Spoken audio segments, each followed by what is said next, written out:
بسم الله الرحمن الرحيم. السلام عليكم ورحمة الله وبركاته.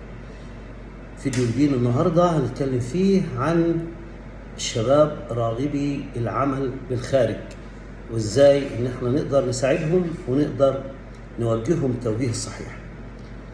يعني للشباب الخريجين الجداد هتكلم عن مهندسين بالذات خريجي هندسة المصريين، الشباب المصري، وخاصة الشباب اللي ما كفاش على تخرجه 5 سنين، يعني ما عداش على التخرج بتاعه 5 سنين.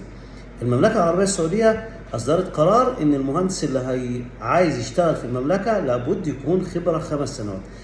قبل 5 سنوات صعب يطلع بتأشيرة مهندس. طيب يحل مشكلته ازاي المهندس اللي لم يتعدى ال5 سنين خبرة؟ الموضوع لازم يبقى يفهم تماما انه هيبقى بصعوبة انه يطلع بتأشيرة مهندس، لانه لو طلع بتأشيرة مهندس اللي هيحصل انه هيسافر هناك وهيرجع تاني لن يستطيع اصدار اقامة له. طب يعمل ايه عشان يسافر؟ هو راجل مش عايز ينتظر ال5 سنوات عشان يشتغل. ممكن يطلع بأي مهنة، مهنة مراقب، مهنة مشرف، مهنة أي مهنة أيا كانت، المهم ما يروحش عند مهنة مهندس ويسافر ويبعد كمان عن المهن اللي هي محتاجة شهادة، المهن الفنية. يعني ما يجيش عند مهنة فن كهرباء، فن ميكانيكا، فن أبنية، فن كذا، لأن دي بتحتاج شهادة برضه.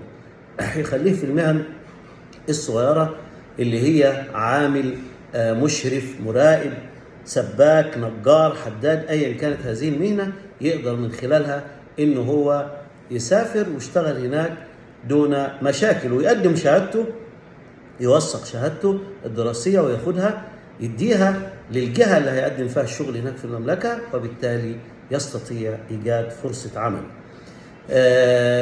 كتير جدا في الفترة اللي عدت بيتكلم على ان الرواتب نزلت والرواتب قلت والرواتب كذا.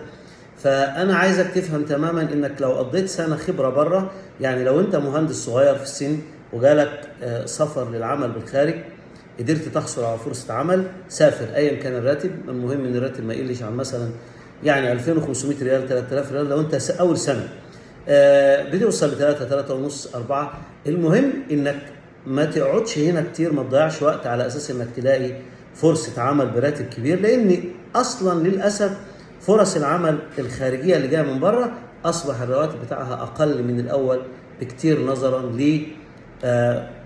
نظرا لعدم وجود فرص عمل كتير زي الاول.